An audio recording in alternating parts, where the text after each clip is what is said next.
My name is Iqbal Khan. I am a technology evangelist at this company called Alachisoft. We are the makers of NCache, which is a .NET distributed cache. And we also have a product called NOSDB, which is a NoSQL document database for .NET. The topic that I'm going to cover today is scaling .NET apps with distributed caching. This is not a talk about NCache, although I'm going to use NCache as a reference, but this is mainly a general distributed caching and scaling application talk. If you guys have any questions, please stop me so we can have a more interactive discussion. And we'll get started now. Okay. So just for completeness purposes, let's get a few definitions out of the way. I'm sure many of you know what this is, but let's first define scalability. Scalability is not application performance.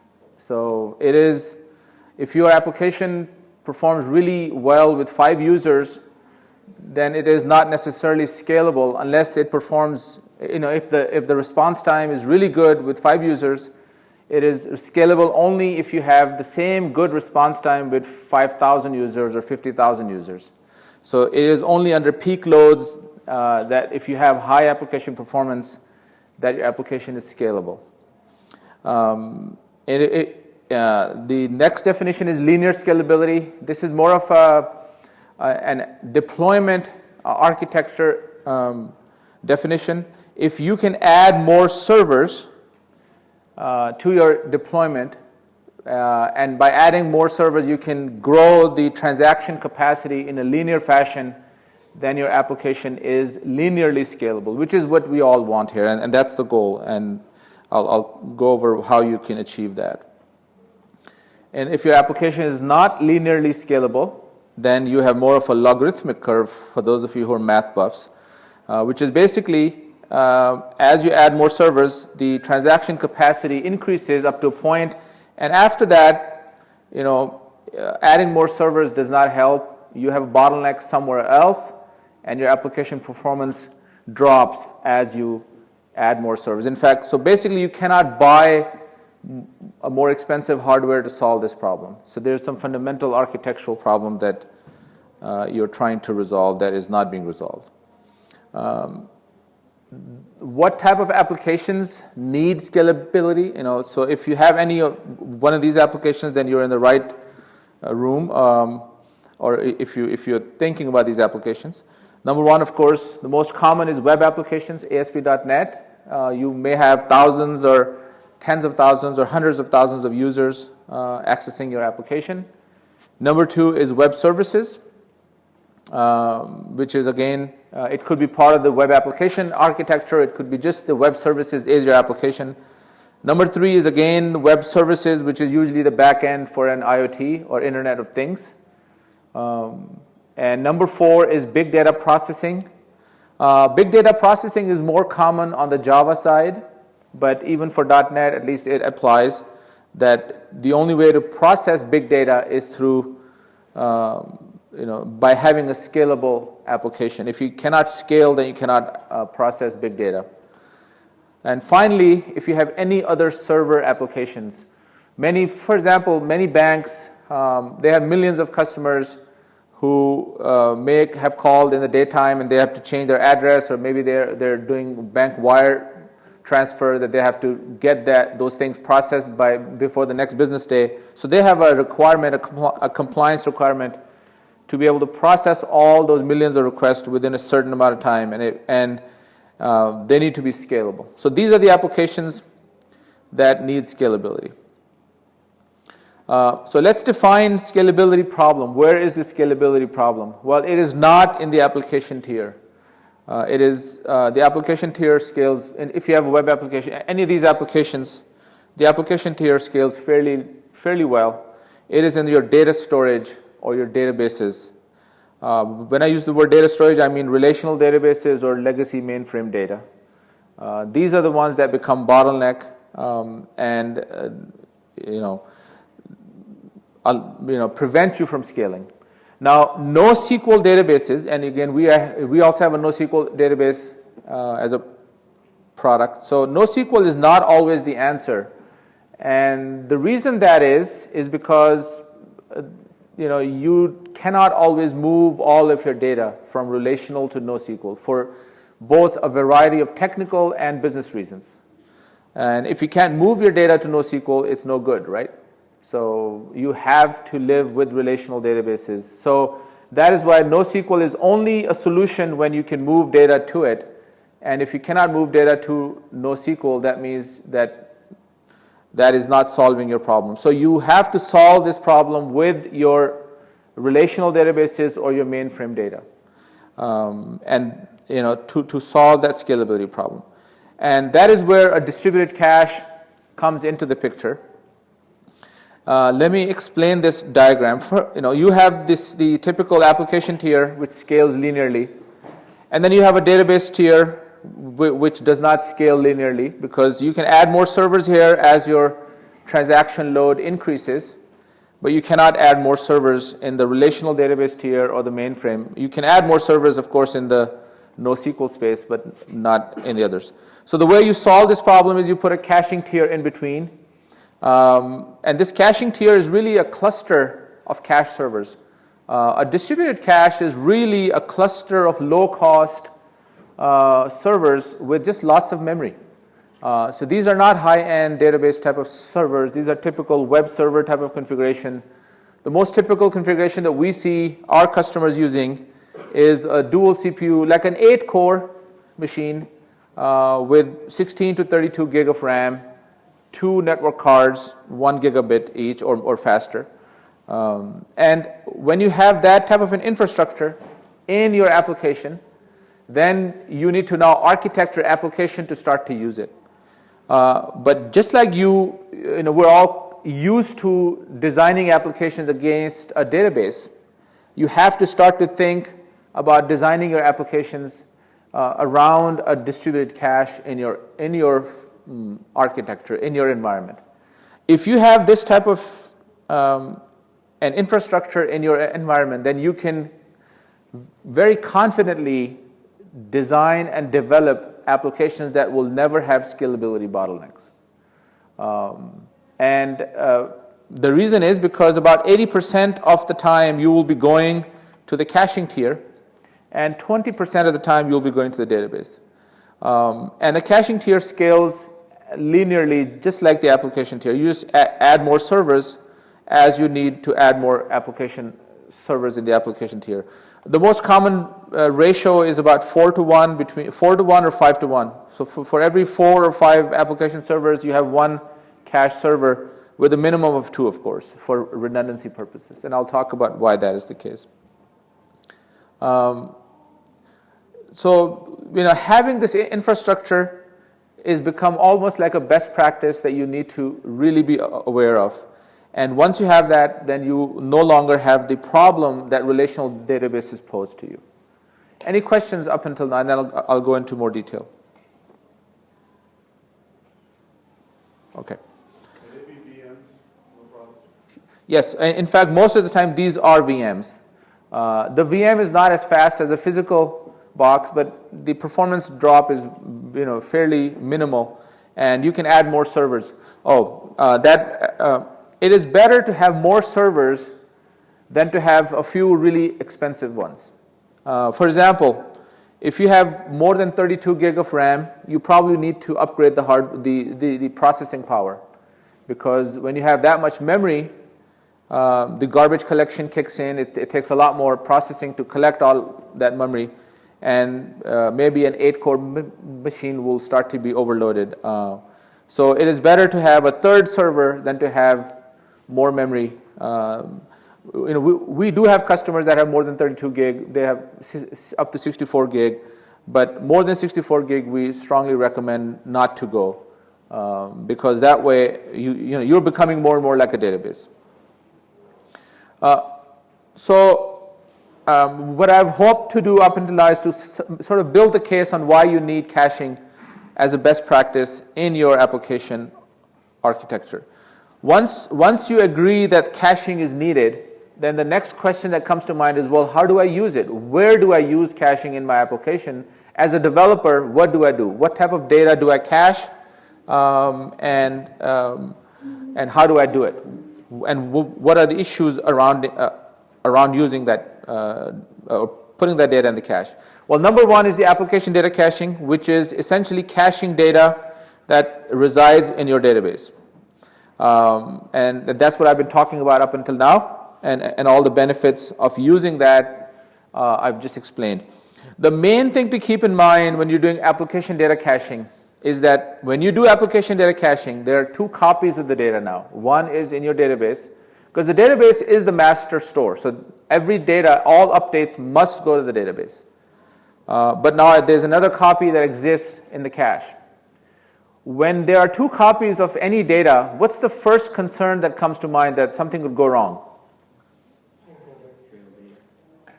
Stale data. So both copies could get out of sync. So for example, I could withdraw that $1 million I wish to have in my bank twice.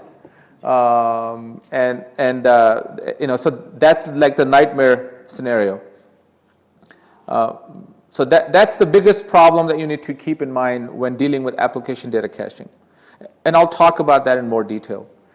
Number two is if you have an ASP.NET application, there are three different parts of ASP.NET that need or that can benefit from caching. Number one is the session state, which everybody knows ASP.NET application, pretty much all ASP.NET applications need and use session state. And session state is an ideal candidate for putting in the cache. Fortunately, there's a framework in ASP.NET that allows third-party caches to plug in as a session state storage. So there's no programming on your part to be able to cache sessions. Sessions are typically either stored in an in-proc situation or SQL Server. In an in-proc, they have issues with multiple worker processes, multiple copies, and not being able to scale in a multi-server environment. And in a SQL Server, the same reason that you don't want to go to the database for application data, you don't want to go to the database for sessions, and especially because sessions are stored as blobs. And SQL Server and any relational databases are not designed for blob storage, whereas an in-memory distributed cache is a key value store. Another term for it is an in-memory key value NoSQL store. So that's ideal for blob type of storage. And in fact, the biggest gain that you will see, and the first thing that we tell all of our customers to use a distributed cache like NCache for is sessions, because it's minimal effort. There's no programming. There's just a little bit of testing that you need to do to make sure your application does not have any problems. For example, if your application was architected to use in-proc sessions, you may not even know that all objects that are being put in the sessions are not serializable. And as soon as you move to an out-of-process storage like a distributed cache, then you will run into serialization issues which you'll need to test against. But if your sessions were being stored in SQL, then everything is serializable. So other than minimal testing, it's a very, very quick benefit. As soon as you plug in a distributed cache like NCache for sessions, you'll see an improvement in performance and more importantly, scalability.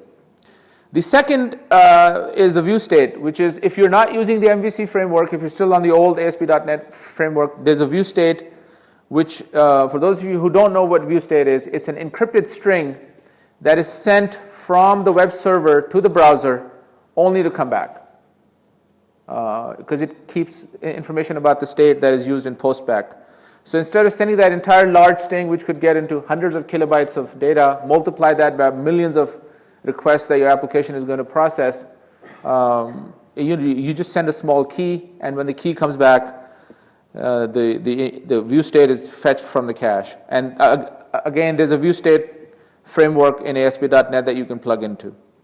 Finally, output cache allows you to not execute the same page more than once if the output is not changing. Why execute it again? It consumes CPU and all the other resources, including databases. So the nice thing about all these three use cases is that they don't require any programming. None of them do. You just plug a distributed cache like NCache in, and it just works. Very, very quick, very, very immediate benefit. Now, unlike the application data caching, the nature of the problem changes here. And one thing I want everybody to understand is that unlike the application data caching where you have 2 copies of the data, now there is no database anymore. Distributed cache is the database. This is your master store, and it's an in-memory store. So when the in-memory store becomes your master store for anything, what's the first concern that comes to mind? Loss of data. Loss of data, because memory is volatile. What if a cache server goes down? What if this server goes down? All the sessions, you are an airline, you just, an average customer probably buys $1,000 or $2,000 worth of tickets from you. You've just done a recent marketing promotion to Hawaii or somewhere else, and somebody just spent 20 minutes going through all the flight searches, and they're just about to hit the submit button, and when they do, it says, please start over again. Because the session was lost because the server went down. Server going down is something that will always happen. I mean, you cannot say my server is not going to crash, especially in Windows. But actually, it's even beyond Windows, it's also hardware. So when that happens, a good distributed cache must provide replication for reliability, so that your data is not lost. And that replication has to be intelligent so it does not interfere with performance. The third use case is runtime data sharing, which a lot of people don't know that a distributed cache can be used for. And that is that you have multiple applications that use a distributed cache as like a messaging bus. So they do pub-sub type of data sharing. One application is a producer that produces data, puts it in the cache, fires off an event, and there are other applications that are interested in that event, and when they get that event, they can consume that data.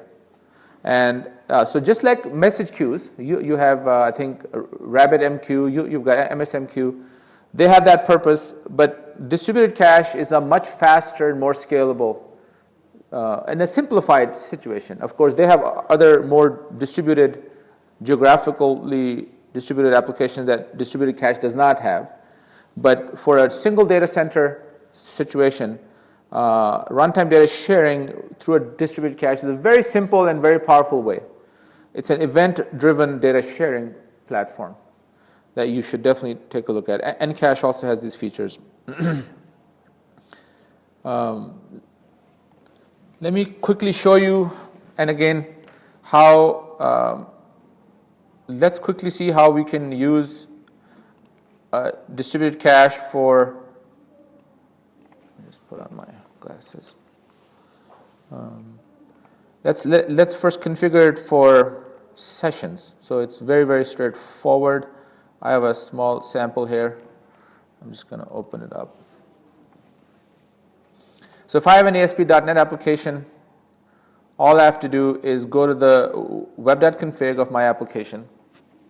And the first thing I need to do is add the assembly of my session state provider.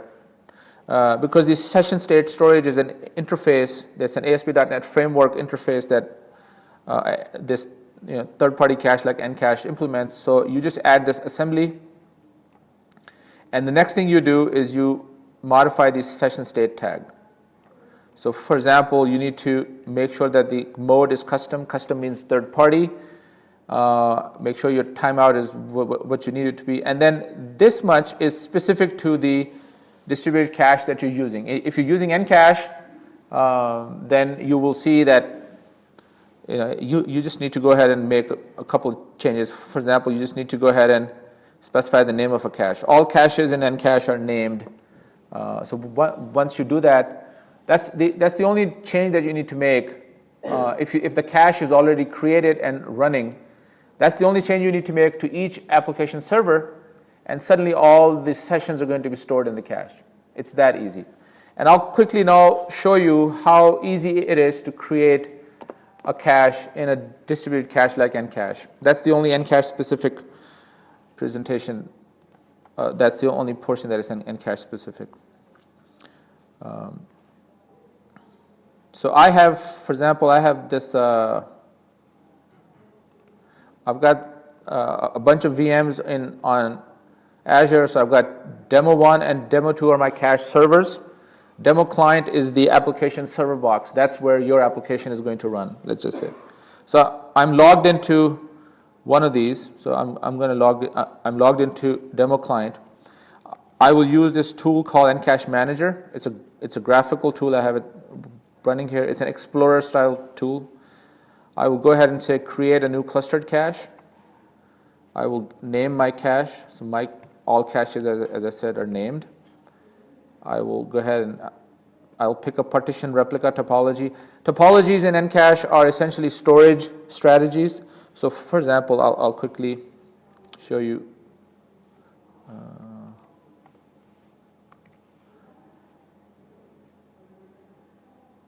There. So for example, a partition replica topology, each cache server has a partition which has 1/n of the buckets, and a replica for another server's partition. So let's say if you had 3 servers, partition 1, partition 2, partition 3. So these are 3 active partitions, and every server has a replica for another server's partition.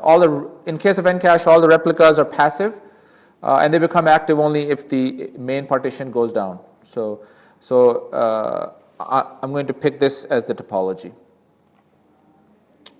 There we go. I will pick the asynchronous replication. I'm not going to go into the detail of what that is. I'll pick my first cache server. I'll pick my second cache server. So I've got a 2-server cache cluster. Now, NCache forms a TCP-based cache cluster. So that means that every server in the cluster knows about all the other servers in the cluster. There's a membership information that is maintained. And that's how the reliability comes. So if any one server goes down, other servers know that server has gone down, so they can self-heal the cluster. I'm going to just take the default on the TCP port on which the cluster is formed. I'm going to specify how much memory my partition is going to consume. In your case, it's going to be a lot more. For example, if you have a 16 gig memory in a box, you should leave about 2.5 to 3 gig for operating system and other processes, and allocate the rest for the cache. Now, in case of NCache will not consume more memory than what you tell it to consume. So it is a good citizen in that way. But let's say if you had from 16, you have 13 gigs left. So you will allocate 6.5 gig for the partition, and 6.5 gig will automatically be allocated for the replica. Now, allocation does not mean that it's automatically consumed. It just means that it will not grow to be more than that. I'm just going to stick with 1 gig here. I will say, I'm just going to say finish here. I will go ahead and add a client node. The client node is the application server box, of course. And I'm going to go ahead and start the cache. I just want you to see how the cache looks, so that we can, when we talk about a cache, you'll have this picture in mind.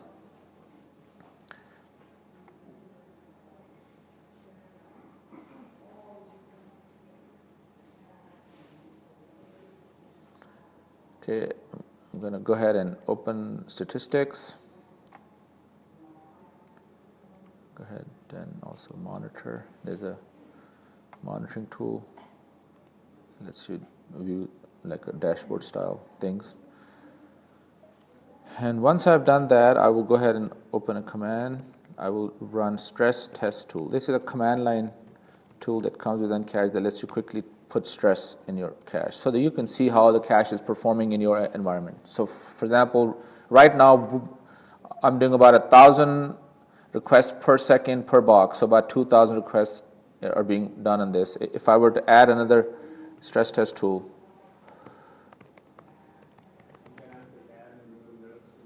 exactly. So you can actually, while this is, now you can see it just double the throughput. So you can keep adding more application load, and the cache will start to consume it until the cache maxes out, and then you need to add a third node.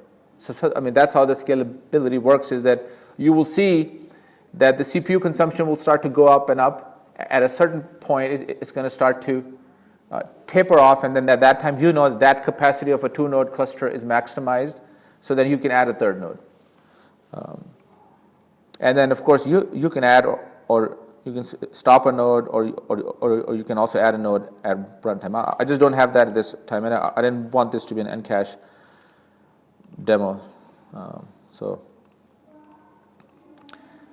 now that we've seen what an NCache, what a cache like NCache looks like, let's go back to our presentation. Let's go. And we've seen how ASP.NET specific caching works. Let's go into application data caching. Here's what a typical API looks like. NCache API looks very much like the ASP.NET cache object, as you can see. Very straightforward. You connect with the cache and you get a cache handle. Of course, each cache is named. Once you have the cache handle, you use that cache handle to do cache.get, get, contains, add, insert, remove, and the add has an async, insert has an async, and remove an async. Async means that your application does not wait for that operation to complete on the cache. It gets queued up, and then your application can continue to work. It just speeds up things further. Okay, now let's go into the application data caching features.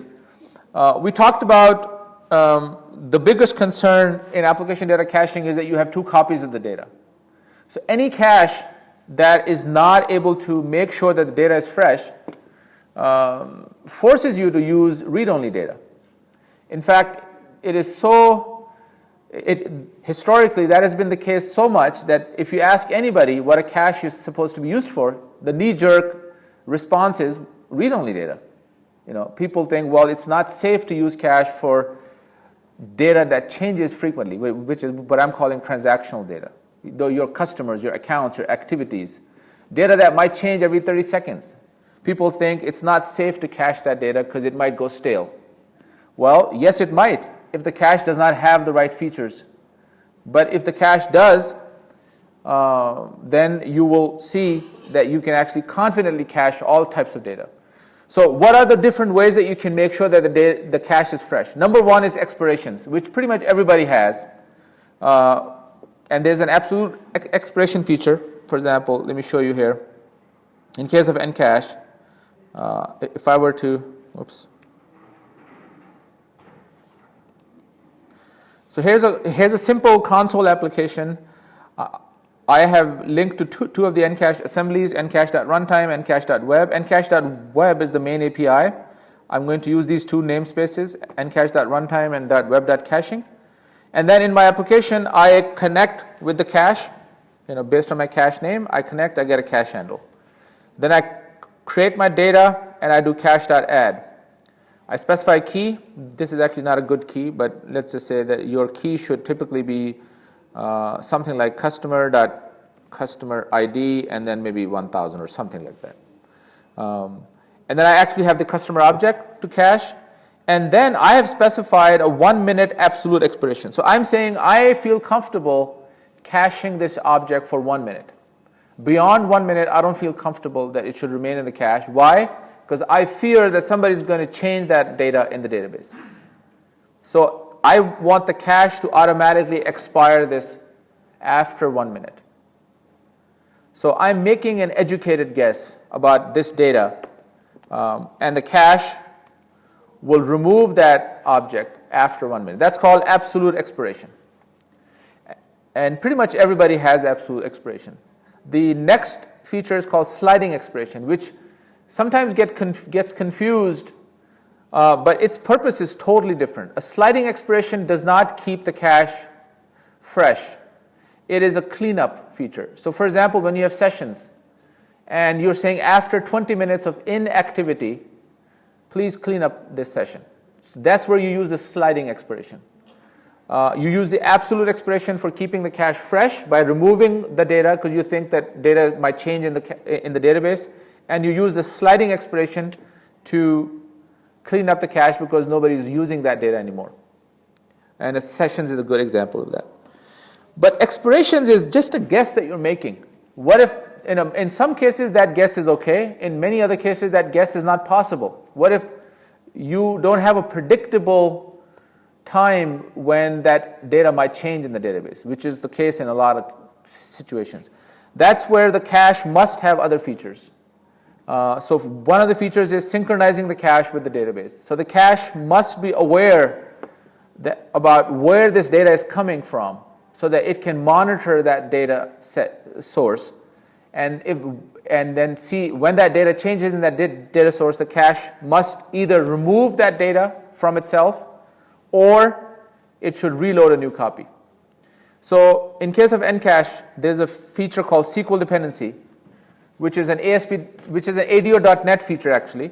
For those of you who've done ADO.NET programming in that you can actually, it's a SQL Server feature. You can specify a SQL dependency, and I'll show you how it is done. It's very straightforward. So for example, in the case of NCache, it's the same type of application. I've got the references, and now I'm just going to go to the definition, and I'm going to do cache.add. I've got my key, and instead of having the object, now I have a cache item. And in the cache item, I can specify a SQL dependency, which is a SQL cache dependency, which is an NCache class, but it translates down into an ADO.NET SQL dependency class. And notice that it's taking a connection string to your SQL Server database, and it's taking a SQL statement. And this SQL statement could map to either one row, or it could map to multiple rows in a table. And then SQL Server monitors that data set, so that if that data changes, SQL Server notifies the client, which in this case is NCache. So for example, if you see it from an architectural picture, now NCache has become a client of your SQL database. NCache has notified SQL. It has registered itself as a client who wants to be notified if this data set changes. When that data set changes, SQL Server notifies NCache, and NCache then goes ahead and removes that item from the cache. What is the benefit of removing that item? How does that help with synchronization? Well, if you're using like a cache aside pattern, you always see if something's in the cache first. If not, you go get it.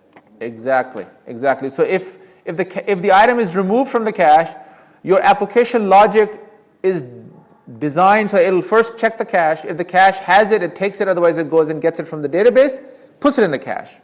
So by removing it from the cache, you're forcing the application to go and get it from the database next time. That's one option. And the second option is that you could ask the cache to just reload it, because if your application is going to reload it, why not have the cache reloaded? And for the cache to be able to reload, then you need another feature. I'm sort of jumping back and forth, but for the cache to be able to reload, you need a feature called read-through.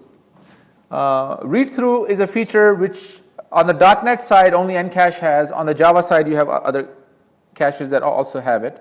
And this is your server code that is called by the cache. So for example, I'll give you an example of a read-through. So here's another piece of code which implements a read-through handler. So this read-through handler in case of NCache only has three methods. There's an init, which is called upon cache startup and allows you to initialize your read-through handler so you can connect to your data sources, which in this case is your SQL Server database. And there's a dispose, which of course is like a disconnect. And then whenever the cache needs to load something from the database, it just calls the read-through and says, please load the object that matches this key. And then it is your code that deciphers that key to mean something in the database. You go and get that from the database, and then, so for example, you load the object and then you specify a bunch of metadata on it, like how long it should stay in the cache and other stuff, and you pass it back to NCache. And read-through is a really powerful feature for two reasons. One, it allows you to centralize your persistence code, more and more of the code in the cache. So your application no longer has to go to the database directly. It just asks the cache. If it doesn't have it, it calls the read-through. Read-through gets it from the cache. The cache keeps it and gives a copy to the application. That's one benefit. Second benefit is the reload. And the reload is a benefit because, for example, if you have an e-commerce application, and if you did not have a read-through, every time there's a miss, every time the item was removed from the cache because of expiration or something else, now you have thousands of parallel requests which are hitting for that item. It may be a catalog item or something. Then all those requests will go to the database. And first of them, they'll all fetch it, and the first one will, actually all of them will update it in the cache. And the next time that the item expires, the same thing will happen. And if you have millions of items and they keep expiring all the time, you have a lot of unnecessary traffic to the database. So if you had a reload opportunity, in reload, the item never leaves the cache. It just gets updated. So it's a really powerful feature. Similarly, there's a write-through feature which works just like read-through, but it's for updating the data source. And in the same way, you have the write-through interface. Again, you do init and dispose. And now, in case of write-through, you have two. You have the write-through for an individual item, and you have a write-through for an array of items. And the reason you have that is because write-through, and again, for the write-through, the same benefit occurs that you can centralize your persistence code for updating the database so that you update the cache and cache updates the database. That's the first benefit, same as read-through. Second benefit is write behind. You know that cache is in memory, and memory is way faster than any database which will use the disk. So, so if you are using the cache for reading, why not use it for writing also? So you write the cache, which is much faster, and then you go and do your stuff and let the cache update the database in a background. Of course, you do it only for data that you can trust, which you don't need to wait for it to be updated before you can proceed, which a lot of the cases, is true. So write behind, essentially what that does is that once the cache is updated, the database update gets queued up in a write behind queue. And the cache then updates the database in a bulk mode also. So write behind actually speeds up your application for updates. Not only have you made the application faster for reads, but now you've also made it faster for updates. Now, these features are not NCache only features. These are features, as I said, on the .NET side, NCache is the only cache that has them. On the Java side, pretty much every cache has them. So keeping the cache fresh is a very, very important feature that you must know, and read through, write through, if you combine that with them for expirations and for database synchronization. So quick question. So in a case where you said that the item is not in the cache, so then the client would access database, read the data, and then have to update the cache before send back to the customer. So would that kind of slower than without cache? Because now you have to do an extra step to. But only when you're loading the first time. Right, but most of the page is the first time, right? So it's going to be. The whole idea of a cache is that you load something and then you read it multiple times. So, and if you look at most data, you will read that data at least 4 or 5 times more than you'll update it. So if you put it in the cache the first time, yes, it took extra effort because you fetched it from the database and you updated the cache, and then you also returned it to the application. But after that, subsequently, for tens of more times, or maybe even thousands of times, you will just fetch it from the cache. And for the duration when it is kept in the cache, that the read is about 10 times faster than going to the database. So that's just the performance part. The scalability is the other part that I was talking about, where even if you were satisfied with database performance, that performance is not going to stay when you add load to it. Because unlike a cache, where you can keep adding more servers as your load increases, you cannot add more servers here. You can have a web farm with 20, 30, 40 servers. We have customers that have 50 to 100 servers in a web farm, in really high-end environments. A typical deployment that we see is between 4 to 10 servers in the web farm, in the application tier. So for about 10 servers in the application tier, one database server is just going to be overwhelmed. So even if with one application server and one database, the performance might be super good. But scalability will not be achieved unless that same performance is achieved with 10 servers or 15 or 20. And that's where putting it in the cache, the next time you'll get it in the cache. 80% of the time you will find this in the cache.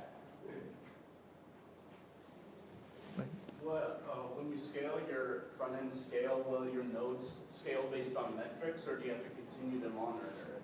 Everything you have to monitor.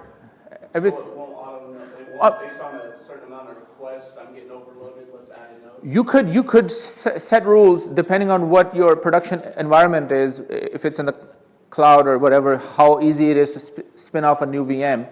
You could specify rules where based on certain traffic, you can automatically spin off new VMs, yes.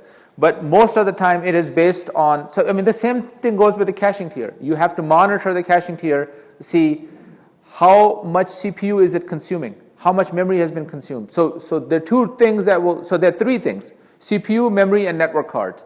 If any of these are being maxed out, you want to add more. Yeah, I'm saying that add more, you have to do manually, you can't set it. It doesn't know Oh. it needs to add itself. It does not, you need to, because those are specific to your business requirements. So you may not have the ability to add more VMs. But you can add more. In case of NCache, everything can be scripted. So because everything can be scripted, you can automatically add more. Based on your IT environment, but you do have to monitor to see what's happening and make an intelligent decision about why you need to have more VMs. The communication between these cache servers and the application servers, is that HTTP or TCP? Very good question. So the communication between this tier and this is all TCP. Unlike an HTTP where for every web request it opens up a new socket, in case of a distributed cache, especially NCache, the connection is opened and is kept open actually for the entire life of the application. In fact, not only that, but in case of NCache, every application server connects to all the cache servers if you have a partition replica topology. The reason is because you want to directly go where the data is. Let's say that you had 4 cache servers and you had 20 application servers. So you have 4 partitions and there are about 1,000 buckets total, so 250 buckets each. Depending on what the key is, you want to go exactly where the data is. Instead of going to server 1 and then say, no, it's not there, then you go to server 2 and something. So that's why the connections are open to all 4 servers so that you go. So there's a distribution map in case of NCache that is kept within the client, and that's all dynamic. It's created at runtime. It's propagated based on how many servers you have. So if you add a new one, that gets updated. And the client means the client portion of NCache, the API underneath, will check it and go directly where the data is. And if we wanted to further optimize that network traffic depending on how much data we're fetching from the cache, and so obviously still can't beat in-memory performance, right? Mm-hmm. We have in-memory cache on the application server itself. So what can we do to get to that as close to it as possible? Okay, I'm going to, let me just quickly, that's a very good question. I was going to come to this. One of the first complaints that we hear from about 30% of our customers, the first time they use a product like NCache is, especially if they've been using an in-proc, like an ASP.NET Cache object, is they say, well, my performance actually dropped. I was expecting, I've got this really, you make these tall claims about distributed cache, scalability, performance, and my performance has dropped. It used to be much faster with just a standalone ASP.NET Cache than it is now with a product like NCache. So the reason for that is because, as you said, if you have an in-proc cache within the application process, all the objects are being kept in an object form on your heap. So there's no serialization cost, there's no inter-process communication cost. You can do hundreds of thousands of requests per second. There's nothing like that you could do once the serialization and IPC is involved. So to work around, but of course there are a lot of limitations to nproc. It's very limited in size. You cannot have multi-server, all of that. So you need to have a distributed cache. So the way we've solved that is by having this thing called a client cache. Some people call it near cache. And again, this is also a feature that is, NCache is the only cache in .NET that has it, but the Java side, pretty much every cache has it. The client cache is essentially that nproc cache, that ASP.NET cache local to your application, that process. It keeps all of the objects in an object form on your heap. So you get the same performance that you would get with ASP.NET Cache. But the difference is that this client cache is now aware of a cache cluster, and it is kept synchronized. It keeps itself synchronized. So it registers itself with the cache cluster and saying, I am a client cache, I have these objects, please notify me if any of them are updated. And the cache cluster, in case of NCache, has the intelligence to know that, let's say it has 10 million objects. It knows that out of those 10 application servers, those 10 client caches, which of them has which object. They won't have all the objects because the client cache has a subset of the actual distributed cache. Because this might have, as I said, 100 million objects, but the client cache might have 1 million objects each. So it will then notify the client cache once that object is changed by another client. So that's how it stays synchronized, so that you don't have to worry about that standalone. The limitation of the ASP.NET Cache is taken care of, but you get the benefit of that. So this is a really, really powerful feature. And again, in case of NCache, there's no programming needed. You just plug it in through a configuration change.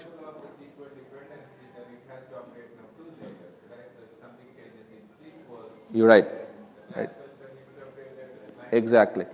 So if the client cache has some data that is in the clustered cache, and that clustered cache has that data in a SQL dependency, and the data changes in SQL Server notifies the caching tier to go and update itself. Once the caching tier updates itself, it says, oh, okay, this object was also in the client cache, so it notifies the client cache. I show interest more on the other side of the SQL dependency. Which method are you using? Is it SQL agent or is it change notification? Actually, so we started out with this SQL dependency class that comes with ADO.NET, and then you register NCache as a. So basically, you configure a broker in SQL Server to do the notification, and now we've recently moved. I don't know the exact, but we've moved to the new SQL Server database notification features, but the behavior is the same. From your perspective, you're just specifying a SQL statement, and SQL Server is monitoring that data set, and it is notifying the caching tier. So the service broker is notoriously absent in Azure SQL database. Right. Do you address that somehow? I don't have the answer to that, but I can get you the answer if we connect online on what happens in SQL database. But definitely in a SQL Server environment, instead of a SQL database, in a SQL Server, this works perfectly fine. The DB dependency SQL, is that the same DB dependency that they use in SignalR? No, actually, no. This is our own, and it is intended for all databases where the database notifications don't work. So NCache has its own polling-based dependency, where you can specify which row from which table is being cached. So NCache, there's a special table that gets created, and you update some database triggers to go and update some flags in that table, and NCache monitors that table and then updates the cache accordingly. So it is our own implementation to let you work against any database. Let's say DB2, MySQL, because the SQL dependency also works. There's an Oracle dependency that also works if the Oracle database is on, so it can work against the Oracle database also. But if you have DB2 or MySQL or any other, or even with SQL dependency, you may not want, even with SQL Server, you may not want to use the database notification. Then you can use the polling mechanism. Polling is more efficient. It's not as real time. Right. But for SQL, that works the same Yeah. Yeah. And there's also a CLR store procedure feature through which you can actually have the database go and update the cache itself. Any questions? How does this NCache connect to the database, and in what context is that? What user? So there's a connection string that you pass, and then that's what specifies. So whatever. Does it need any elevator privileges, or just No, it's just a standard client. Go ahead. Can you load like tens of thousands of objects and then search for them? Good question. Once you're confident that the cache can keep the data fresh, you'll start to cache more and more data, right? Because the whole idea is to cache as much data as the cache space allows, because the more data you cache, the faster, more scalable the application. Once you cache more data, well, then the cache starts to look more and more like a database. And then it is not enough for the cache to just be a key value store. You want to have the ability to keep entire data sets, especially there's a lot of reference data that you want to keep the entire data sets in the cache so that you can search them at runtime. And search them not only on the, when I say search, it means not to use the keys, but to use other ways. For example, you can use object attributes. You can say something like select customers where customer.city equals New York. And you want to get back all the customer objects that match that criteria. You can also, because cache does not allow you to do joins, there's a grouping feature that NCache has at least, which lets you, so you can logically group objects together and then fetch everything that belongs to this group or everything that has these specific tags or name tags. So the abilities to search is a very, very important feature of a powerful distributed cache. And in case of NCache, you can use SQL or link-based queries. Let me show you how you would search.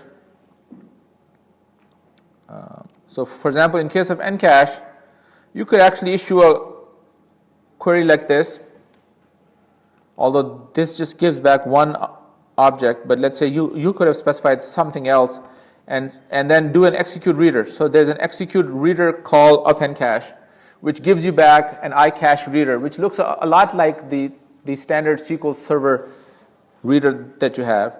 And then you just loop over it to get your data. So again, very easy to use. And within this SQL, you can also specify based on, so as you can see, here it was the object attributes. So any attribute that you specify in a SQL statement, you have to index them.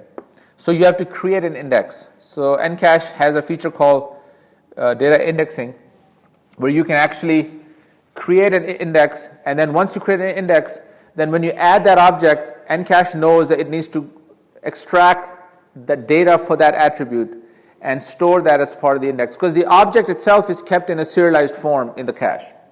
So at runtime, it's very costly to extract data out of that object, but when you're adding that object or updating it, that's the time. So NCache on the client side extracts the data and sends that data as metadata along with the object to the cache, so the cache can create indexes and use those indices to search when you use the SQL or other types of mechanisms for searching data. So yes, in addition to keeping the cache fresh, in addition to using features like read through, write through to make sure that you improve performance, the third aspect of a powerful distributed cache is the ability to search.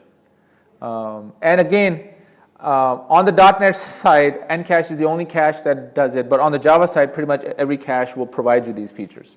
So the Java side is a lot more mature in this space. So they even have a standard called JCache, which is a very powerful API that all the caches implement.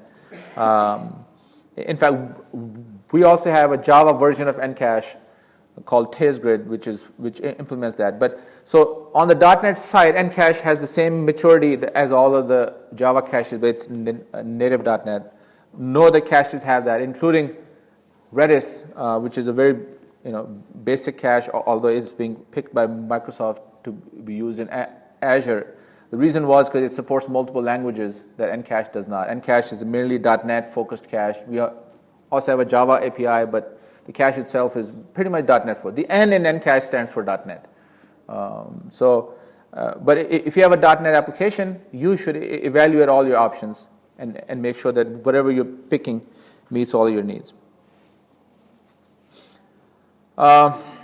We've gone through the client cache. I'm going to skip the runtime data sharing because we've got only 10-15 minutes left, and I want to quickly go over some of the architectural stuff, and I want to do a quick comparison of NCache versus Redis, because for a lot of people they come and ask us, how does NCache compare to Redis?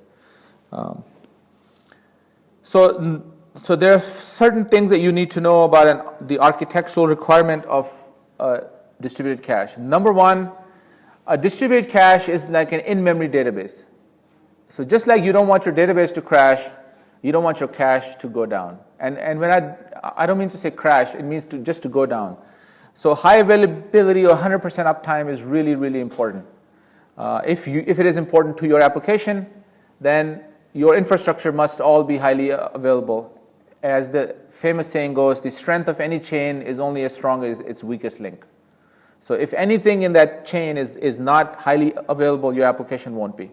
So a good distributed cache will have a peer-to-peer architecture. And again, I'm talking about this NCache has all of these. So it will have a peer-to-peer architecture. It will let you add or remove servers at runtime without stopping anything. It will handle connection failover automatically. So if any server goes down, it'll handle. If any client goes down, it'll handle. And it will let you change configuration at runtime without stopping the cache. In case of NCache, our customers also sometimes upgrade the cache to a new version without stopping the cache. So, I mean, it's that sensitive of a need of them. And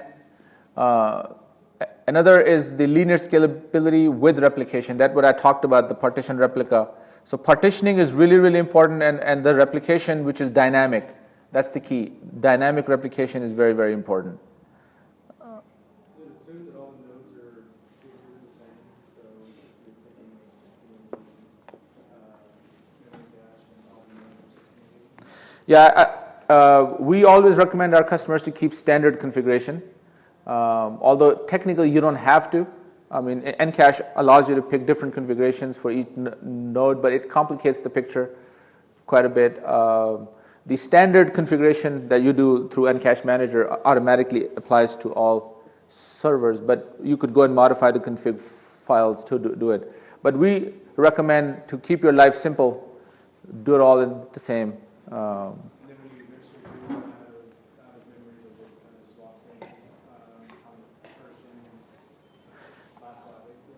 So let's say, yeah, that's a very good. Let's say that you had a 2-server cluster and it got maxed out in case of NCache. And you want to add a 3rd server at runtime. And so what you do, you add a 3rd server here. So you had 2 partitions, each had 500 buckets. Let's say 1,000 buckets is what NCache cluster has. So when you add a 3rd server, now each one has 1/3, 1/3, 1/3. So some of the buckets from partition 1, some from partition 2 will move to partition 3. So a 3rd partition is created at runtime.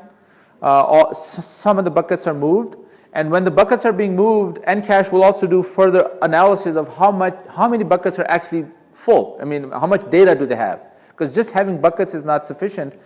We also want to use enough equal amount of memory, because depending on what keys you used, some of the buckets are going to be more heavily full than the others. So all of that done, what we call data migration.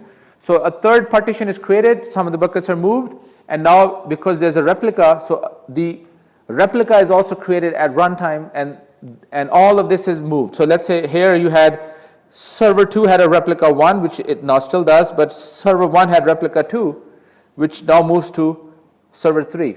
So it now has replica 3.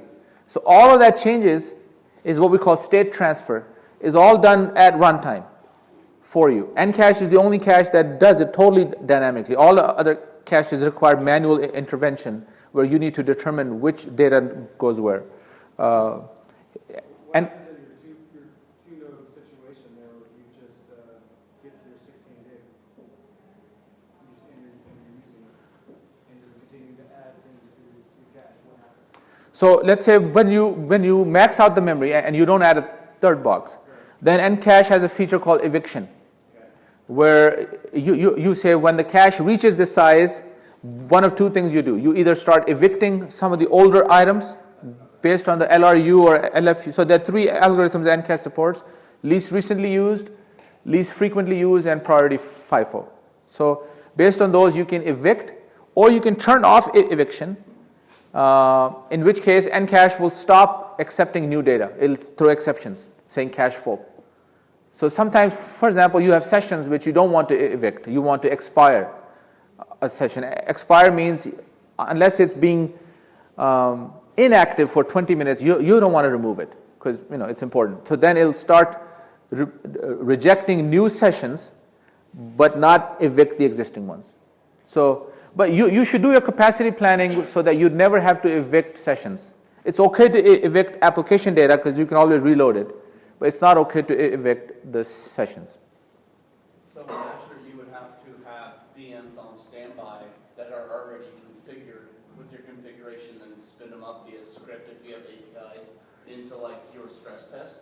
Do you have APIs into the stress and see how bad it's doing? Okay, I want to spin up this reserved VM here. You can the same configuration. I can't spin up a VM and then install the software. Right. So actually, in case of Azure, NCache is in the Azure Marketplace. So you can actually, when you get the NCache VM, it's already pre-installed. And everything from that point onward, in terms of license activation and all, is all done through scripts. And all of the performance counters are all Perfmon or others. It's all standard API. So you can monitor stuff. You can completely automate those rules. Let me quickly, I think we've got another 5-10 minutes. Let me quickly now. So there's another feature called WAN replication.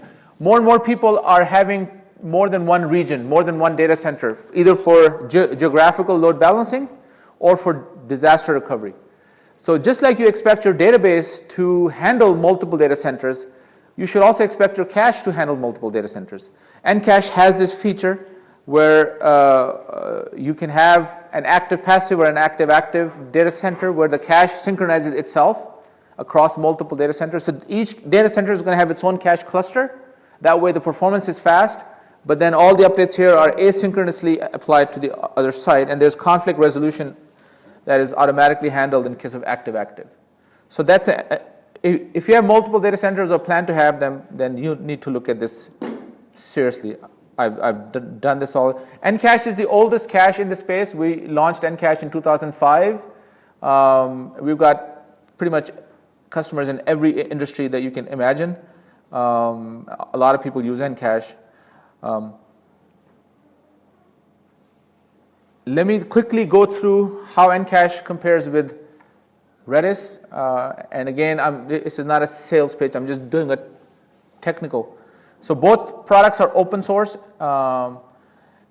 NCache, we have it on our website. You can also get it from GitHub. NCache is in the Azure Marketplace. It's in the Amazon AWS Marketplace also. In case of Redis, you know that it's in the Azure Marketplace. But that's the one that Microsoft is using. Microsoft is using the Linux version of Azure, of Redis. And because they have it as cache as a service, you don't know it because you just see that as a black box. By having that as a black box, you lose a lot of the server side features that I just talked about, the read through, write through. There's also cache loader. There's also a lot of other features that you want to control stuff from the server side. Because that's a Linux based cache, you can't have that. So again, for a .NET application, you need to keep these things in mind. Microsoft ported Redis on Windows, but they're not using it themselves. So, and we hear a lot of complaints. People contact us that it's not a very stable port. The Linux version is very stable. There's nothing wrong with the Linux version of Redis. It's the it's the port to the Windows. There's the Enterprise Edition in case of NCache. In case your application is business critical and you want support and more features, then you get this. If you want the enterprise version of Redis on Azure, of course, you get it from Microsoft. But outside of Azure, then you have to go to Redis Labs. And they have an annual subscription model, and it's all Linux only. NCache is a purely .NET based cache, so it was developed in C#. .NET is our bread and butter, whereas Redis, they're two separate companies. There's Redis Labs, whose priorities are more Linux. If you go to their website, they don't even have a Windows download. And there's Microsoft, which only has it in Azure. So, I mean, for a .NET shop, NCache is the more well-positioned product for .NET. And for, so again, the rest of it, you guys can decide on your own. Any questions? And then I'll just wrap it up. Would you talk about whether or not the NCache participates in transactions? Let's say a transaction came from UI, and at any step of the way going to the database, something pulls a port or something like that. Okay. NCache, we've intentionally not implemented transactions because in a distributed environment like NCache, it has a performance impact. So what we recommend to customers is if you have a complex transaction, apply it first to the database. After you've done commit, then put it in the cache. And that way, because a cache will never roll it back.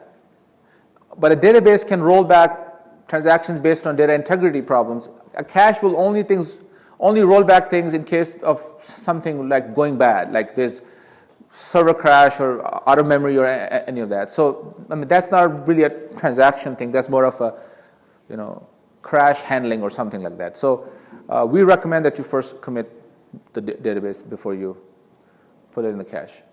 Any other question? I will strongly recommend that, where you go?